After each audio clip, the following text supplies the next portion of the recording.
everybody, welcome back to the shop. As you saw in the thumbnail, I took my car apart.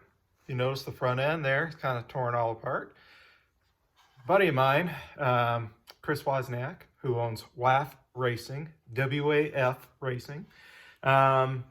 We were chatting back and forth about, can you 3D print big parts, right? And reproduce these on 3D printers. So I tore these off my Dart. These are my front end caps off my 1970 Dodge Dart Swinger. And these fit 70-72, Dodge Darts. And so I was like, you know what? These are fiberglass. And I don't know if they reproduce these or not in fiberglass. They weigh a couple pounds. The steel ones, or the cast ones, I should say, not steel, but cast ones weigh, I'm sure, a couple pounds heavier than this. So we were like, I wonder if we can scan these, 3D print them, and how they turn out. So I sent him these parts. Let's follow along the journey on what he was able to do. And we're going to fit them up on the car here in a little bit when they get back. So it'll probably be a week or so before I get them back. But yeah, sent these to him and follow along here. I'll try to do my best to do, I have never done voiceover. So he's going to send me some video and a bunch of pictures and stuff as we go through it. And I'll try to do some voiceover and show you the process for, basically reproducing these guys. All right, guys, so what you're seeing now is this is time-lapse 7x speed, and Chris is actually scanning the part to start creating it into the software.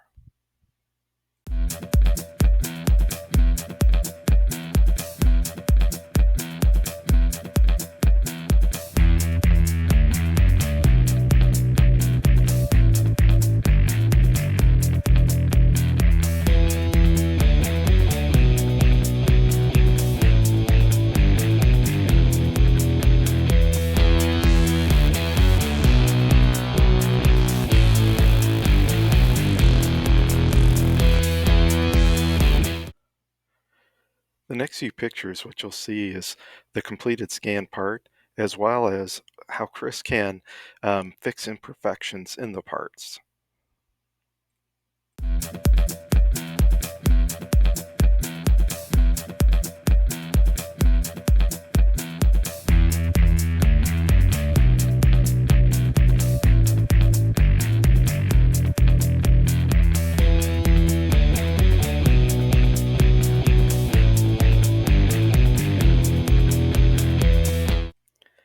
What you're about to see over the next several pictures is the two-piece design that's actually printed full size, welded together, and then comparison to the originals.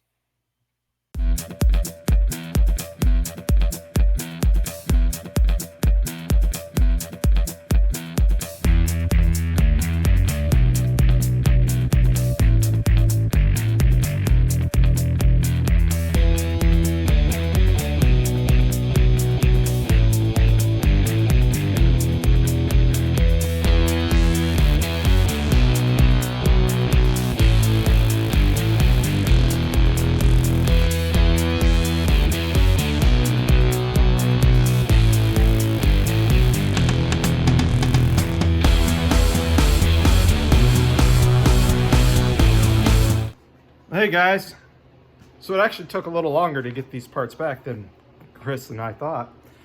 But here is the first reproduction of a 1970-72 Dodge Dart Swinger end cap 3D printed. Yeah, so these turned out pretty nice actually. They're a two-piece design, as you saw in the voiceover, right? He had to print them in two pieces because they were just too big to print in his printer. And I'll show you where he welded them together, plastic welded them together, and then added the fastener attachments, a slotted T-nut design, and put them in here and all that. So let me flip the camera around and I'll show you what this looks like. He went ahead and sanded them down and put some primer on it, and I'm just gonna find some rattle can paint to go over top. These can be painted.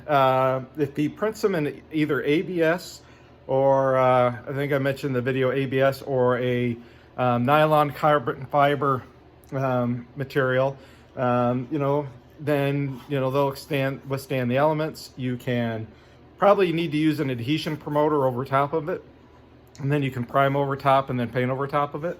So that way you get good adhesion of the primer and paint.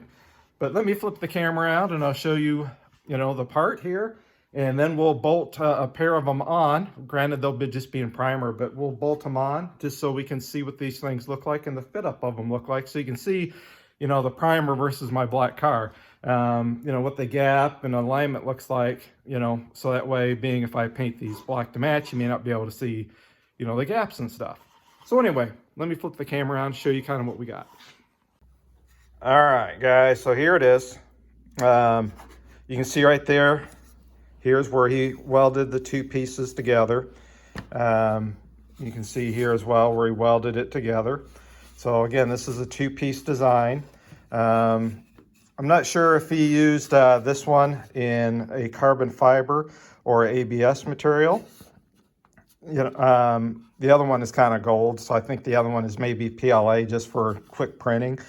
But you can see here how he put in the nuts. Yeah,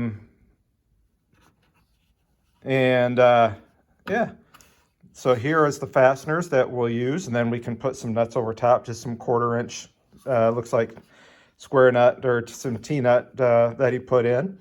And then, here's the outside of it. You can see with just a little bit of primer, it actually looks pretty darn good.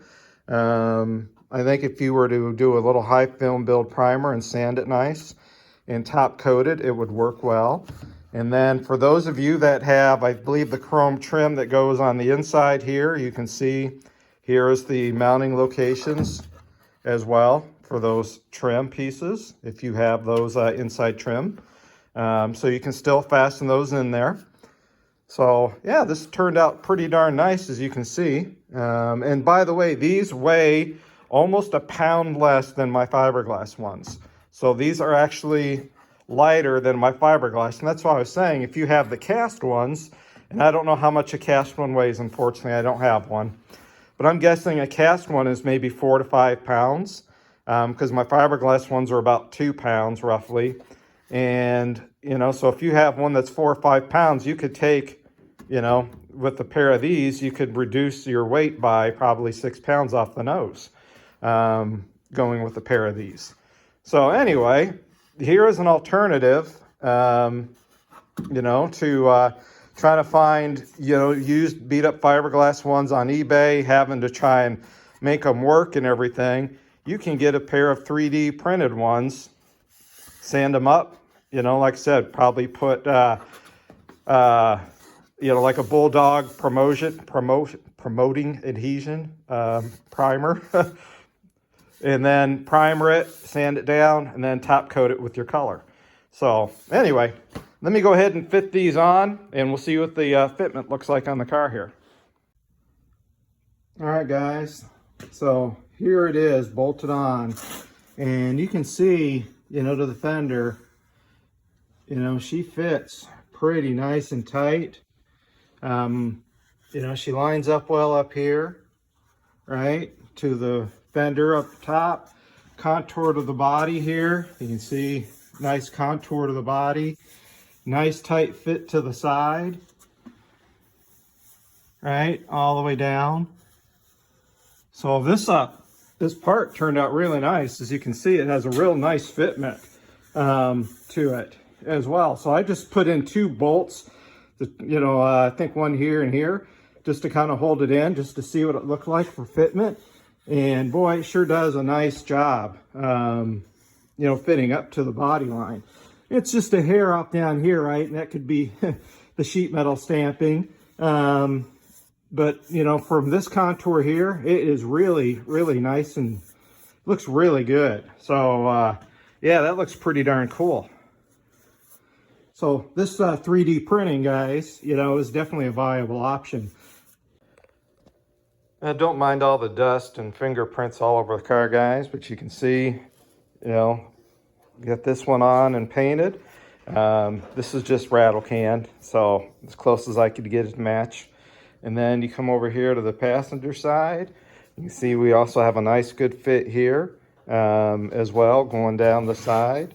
So these caps turned out pretty darn nice for these fender extensions. I didn't spend a whole lot of time hitting them with, I did put some more primer as you saw on them. So that way to fill in a little bit more of the imperfections, and then just rattle can them just to see how they would fit up and look.